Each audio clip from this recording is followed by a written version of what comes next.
জমি দখল করে বাড়ি করাকে কেন্দ্র করে ভাই ভাই গন্ডগোল। তার জেরেই এক ভাইয়ের হাতে মৃত্যু হলো অন্য আরেক ভাইয়ের। ঘটনাটি ঘটে সোমবার দুপুরে নদিয়ার নাকাশিপাড়া থানার বানগড়িয়া গ্রামে। মৃত ওই ব্যক্তির নাম জালাল মল্লিক।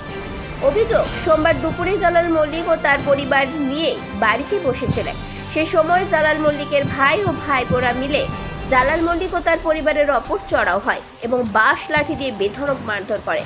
পরবর্তীতে তাকে পরিবারের লোকজন উদ্ধার করে বেথুয়া ডহরে টেস্ট জেনারেল হাসপাতালে নিয়ে এলে কর্তব্যরত চিকিৎসকেরা তাকে মৃত বলে ঘোষণা করেন।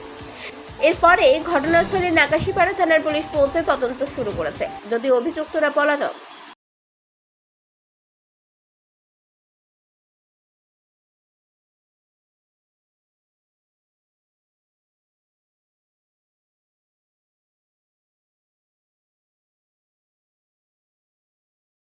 স্যার, আমাদের নিজস্ব জমির উপরে আমার একটা কাকা জোর করে ঘর করছে।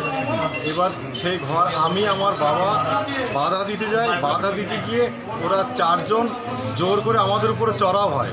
চড়াও হয়ে আমাকে 3-4 জন ধরে মারছে, আমার বাবাকেও 3-4 জন ধরে মেরে বাঁশ দিয়ে দুমদাম করে আমাদের কোনো একটা কথা বলার সুযোগ দেয়নি। ওরা অনেক আগের থেকে লোকজন রেডি ছিল। এবার মেরে ওরা সঙ্গে সঙ্গে যে যার মতো পেলিয়ে গেল। আমার বাবা পড়ে থাকলো। আমরা এই মতো অবস্থায় হসপিটালে চিকিৎসার জন্য নিয়ে আসলাম। এসে হসপিটালের ডাক্তার বলছে মারা গিয়েছে।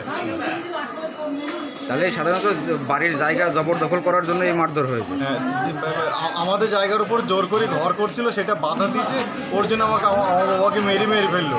আপনারা এখন কি চাইছেন? আমরা দোষীদের স্যার দৃষ্টান্তমূলক শাস্তি চাইছি। স্যার দৃষ্টান্তমূলক শাস্তি চাইছি, যেন এরকম ঘটনা আর দ্বিতীয় কেউ না করে। আপনার নাম? আমার নাম জিন্নাত মল্লিক। এটা আপনার বাবা? এটা যে মারা গিয়েছেন আমার বাবা।